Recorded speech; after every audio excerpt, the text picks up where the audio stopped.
Hello, this is Austin Wetzel with KZUU.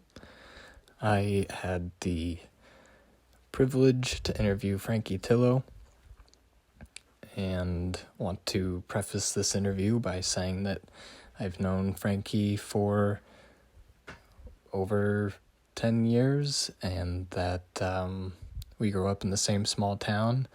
My dad was his elementary school teacher, and I really enjoyed getting to know him better, and I hope that y'all do too. And I hope that you check out his music, because it's really good. So who are you? Frankie Tillo.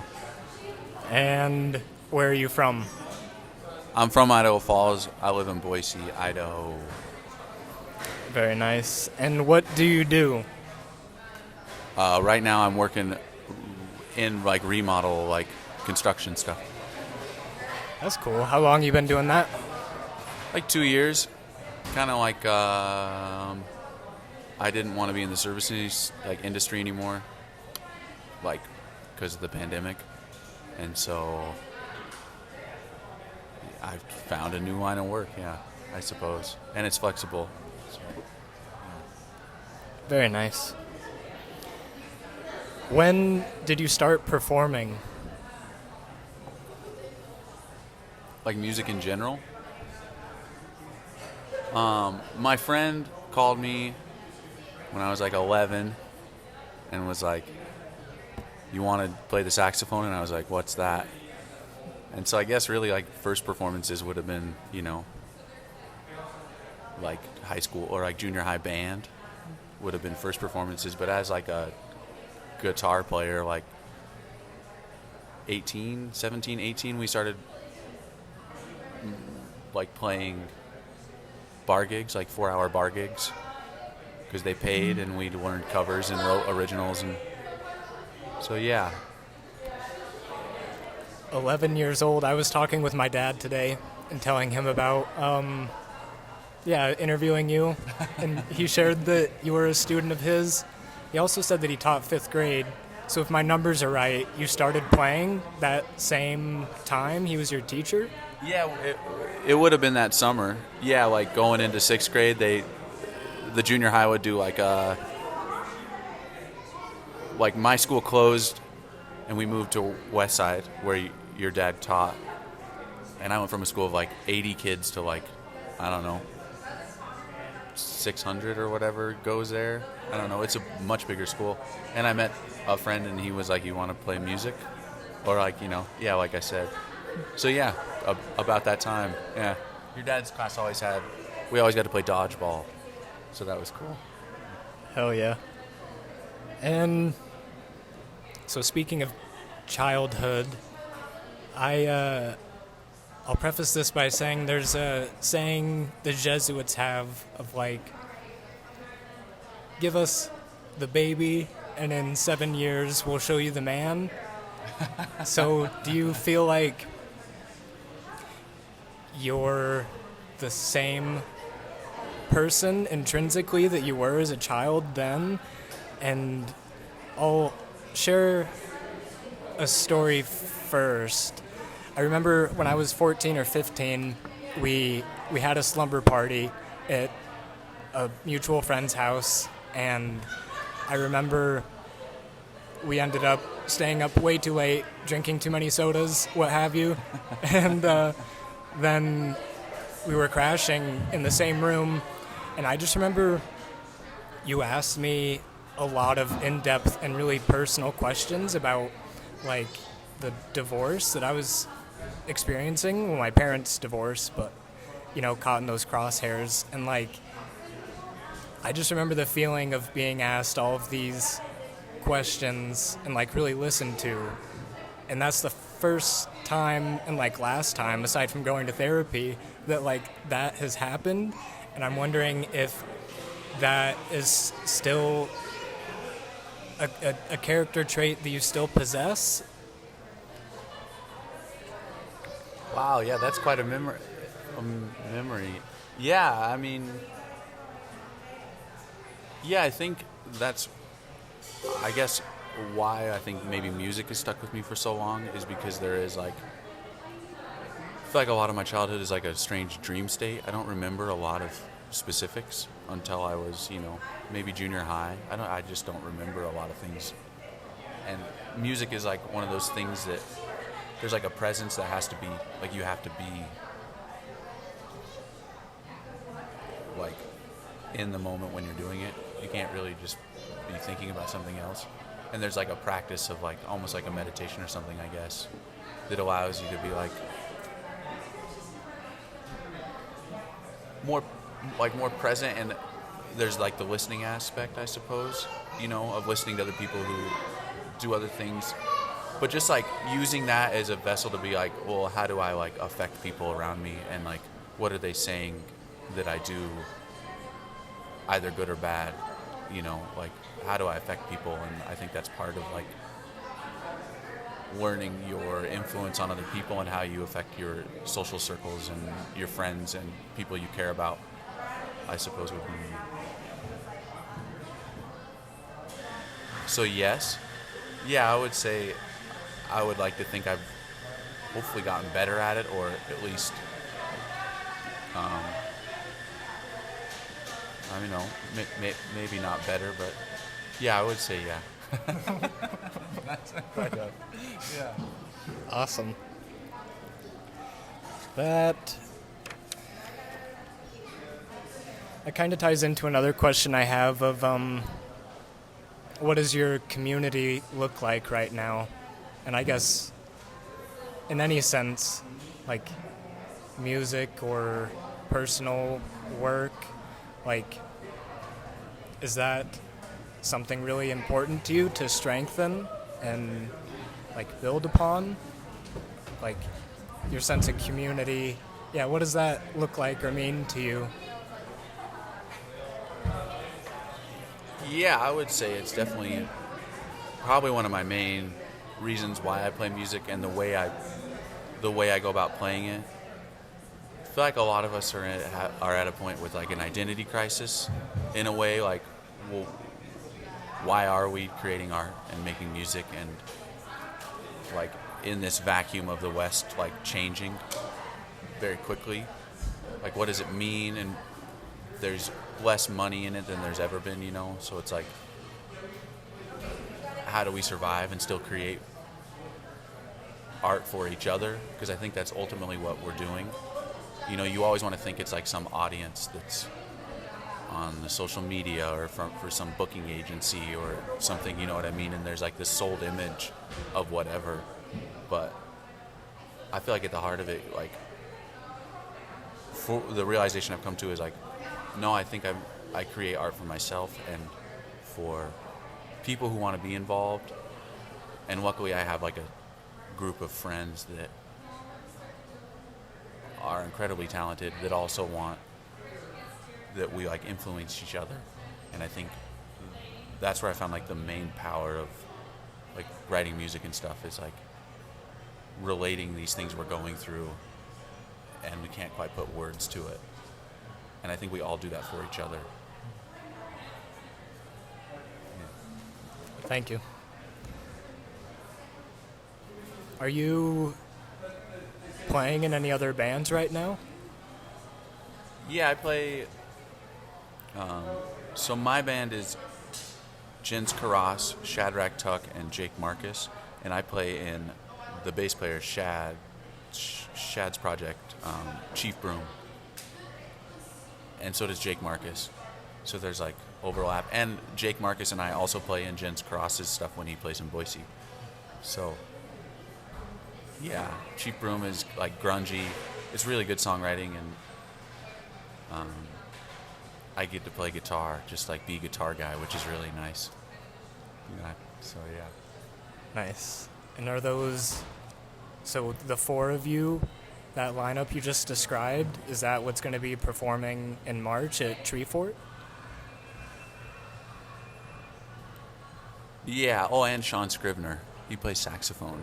So, yeah, that should be the iteration unless something catastrophic happens. And that,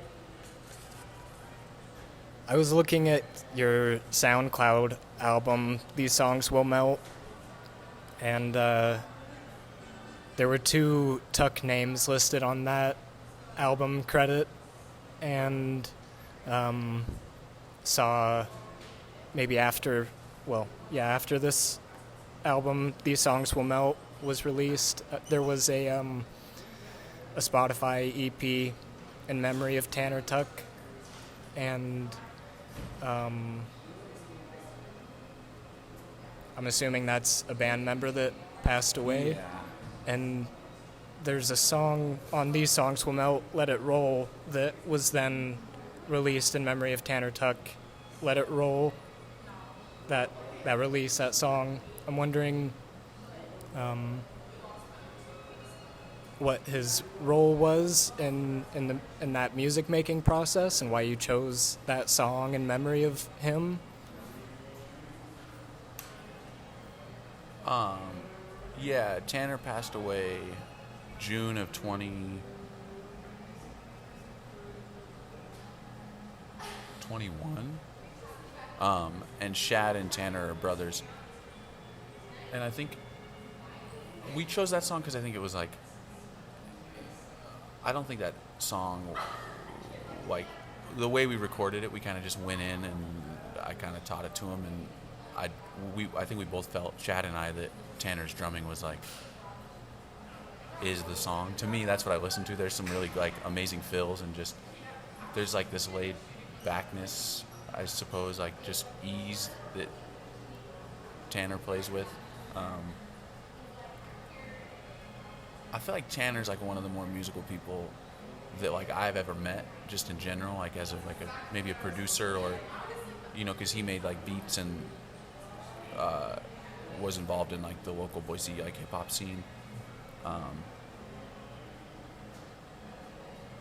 His role, I guess, kind of a unifier, I think, between like Shad and I and him at the time. I feel like we felt a very like almost like a kinship, like a brotherhood. It just felt good to be in a band again after like my old band Thick Business kind of broke up, and I was like, well, what am I gonna do? And then like knowing Shad and Tanner and like starting to play music with them, it was very like, oh wow, like this really feels good, and there's like a lightness to it where we just create. It isn't hard. Yeah, he definitely brought like the levity and like ridiculousness to like rehearsals and things, but then also at the same time was like always had amazing suggestions and had a very good artistic vision. As a drummer or a guitar player or whatever, just chatting with him about anything, he always was, I feel like, was ahead of what Shad and I were thinking, and I think that's true of Chief Broom, because he drummed in Chief Broom also. So, yeah. Beautiful. I could see that in that song, how much of it is driven by the percussion and the tempo, and knowing that context, I can feel his presence much more, along with the context of his passing and his role within the group. Yeah. Thanks for sharing that. I'll have to mention also Riley Johnson plays keys on that song, Rhodes piano. So cool. There are, especially in the EP on Spotify, a lot of maybe like existential angst. I'm like Sick of the Suck, especially. How do you feel growing up in Idaho Falls has formed your worldview and your character? Up until 16, 17, 18, I guess you're kind of just bored, and you're always at odds with like what's going on with the like the over domineering like religious presence, and almost like the like suffocating feeling of that. And then like moving out of my parents' house and like meeting people who I like moved into a house, and they just happened to be like running a DIY venue, and were like punk, I guess, and like introduced me to like early, just other ideas. I think that were like, my friend Kate had gone to like Evergreen in Olympia, and like just there was ideas that just blew my mind. You're just like, you can do that, that exists, kind of thing. And then, but I think it definitely like I was always like trying to like one up the man or something like that. I think a lot of people from Idaho Falls and Eastern Idaho in general feel that way, like not being part of the religion, like you're like left out of sports or you're left out of whatever. You're always like kind of like second to the whatever, even if you're as talented or whatever. There's like a strange way that tends to play out within most things. And I think that's probably why I was in band, because it was like a place void of that. There wasn't that weird like competitiveness that existed there. And like I also played hockey, which was void of that. Like there were certain things that just pushed me into that. And I think the boredom or whatever, I don't know, the winters are long here, so like it left me time to like practice music and play guitar. And like, What influences or inspires your music writing most?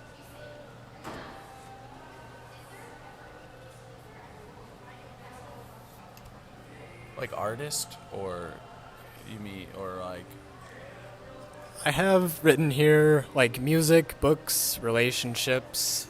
I guess it's pretty broad, but like, do you find things that draw your songwriting more than other things, or is it? yeah, absolutely. Yeah, I would say I oftentimes like write about, like I mentioned kind of earlier, like the shared experience of, it's kind of on accident, like songwriting and music to me is like a practice in expressing a full thought, like an idea, and maybe that's true of a lot of people who create music, like music or paint or whatever. It's like creating an idea that isn't just like a whatever, like a tweet, or it's like this practice of being like, I had an idea and I want to explore all those ideas within it, and I had this feeling and I want to be able to like express it in like some kind of truth that exists within that. And I think because it is art, it's so easy to share in between, like but I often find myself like drawing from like things we're like kind of mad about as friends, or things that are changing, or it feels very like I think it usually comes from anger, unless it's like a love song. But it's not always expressed as anger, I like try to dig below whatever that feeling is and find the root of like, why is my reaction anger, and how do I express that? And it helps me like move on from that. And yeah. Yeah. Anger's a great motivator. I like that description of finding the root of that. Yeah. This is a fun question. If you could live forever, would you? And I guess it could be in the context of like a futurist idea, like nanorobots inside of you fighting off disease forever, or uploading your conscious into the metaverse. Like any interpretation you feel. Like if there was a qualifier, if it was a blanket no, like, or if it's yes. Yeah. Would you live forever?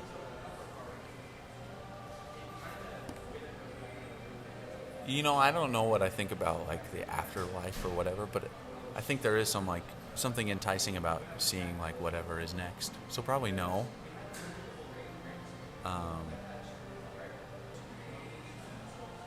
Yeah, no. That sounds. I feel like my aunt would always be like, she's like, when I was little, she'd be like, life is so long, Frankie. It's like, why would you want to do it again? Like that seems so miserable. But I don't necessarily think that, but that is a fun question. Yeah, I would say no. Nice.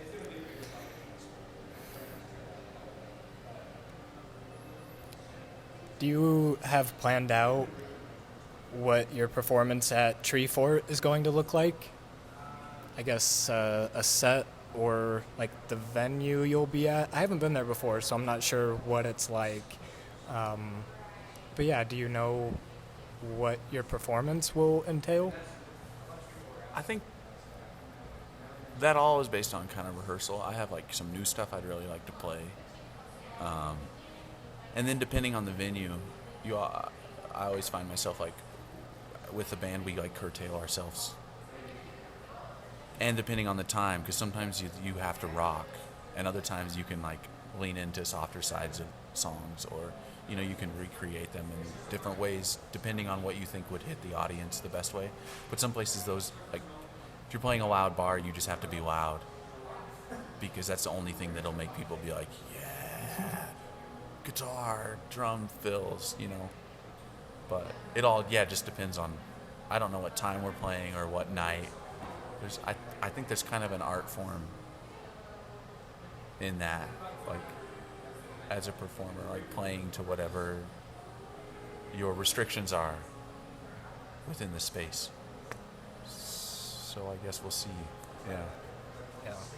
I appreciate that your discography has that flexibility between like soft jazz and hard rock, and has that,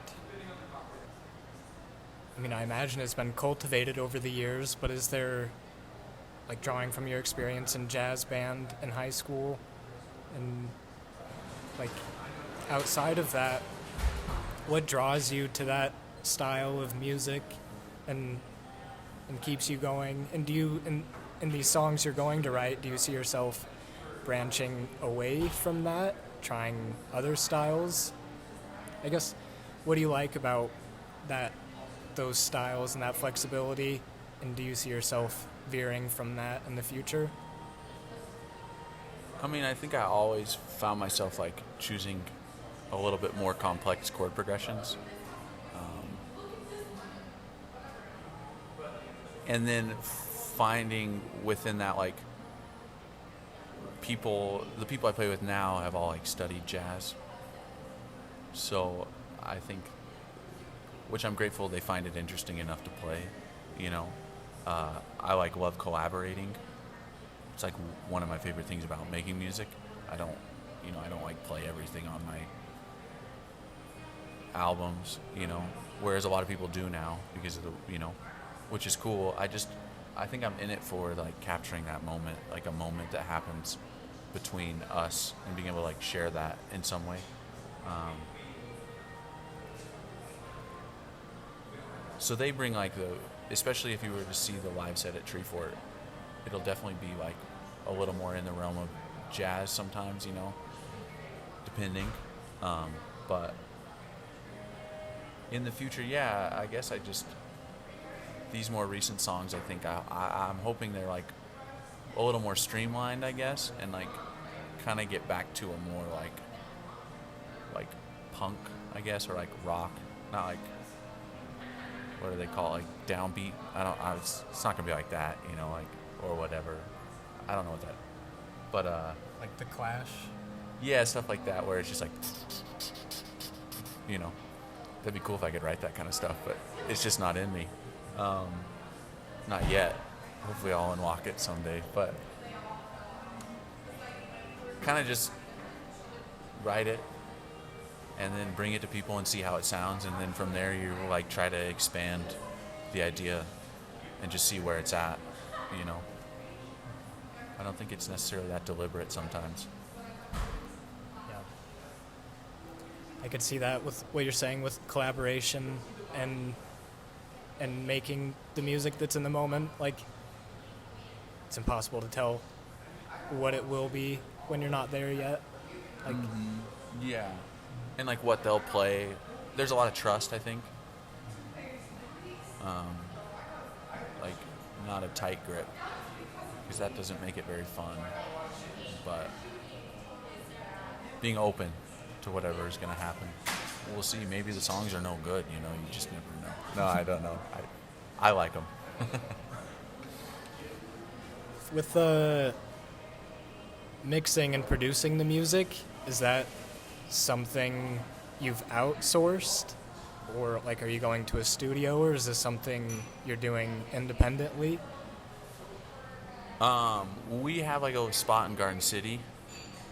It's had a lot of names. I think the name on the marquee is Rocket Science Sound. But it's been like Twin Dolphin, and we were going to do Sizzler's studio for a while, but then we found out there's another Sizzler's. And then there's also the restaurant. But we like everything I recorded there. And usually what I do is we go in, we spend like 2 days getting all our tones and making it sound the way we want it to sound. And then we spend, 3 to 4 days just like tracking everything and going through and just recording it once we like how the drums sound, or, and then I might overdub some stuff later. But the production is done a lot of times between myself and Danny Kerr, who is like a longtime friend and old bandmate. On These Songs Will Melt, I mixed all the ones that aren't full band stuff, and then Nevada Soul, who lives in Astoria, mixed that stuff. I went out there and mixed it with him. The EP, Danny Kerr mixed one song, and then I mixed the other 3. What is your superpower?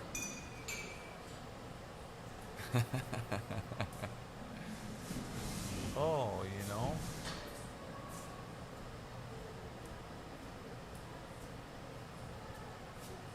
I feel like at some point I was much more social, and I felt like I was able to like bring people together. I don't feel as social recently, but I've always liked the groups of friends that seem to collide. Maybe in my presence or something, I don't know. There's like a facilitation, maybe. As boring as it's like, sounds like a job I'm a facilitator, whatever. I wish I could fly or something. Yeah. Facilitation is a good one. Flight is also good. Yeah. I can't. Yeah. Do you have a favorite show that you've played this far?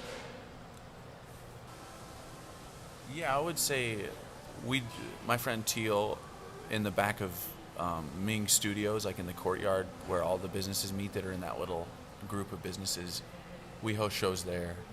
And I feel like the couple I've played there over the past year have been like very wonderful. They're like usually in the heat of the summer.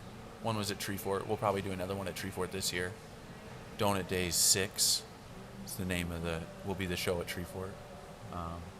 They're just really fun. They're outdoors and like they have a house show kind of vibe. I always like stuff like that. Hopes, goals, and ambitions for the future.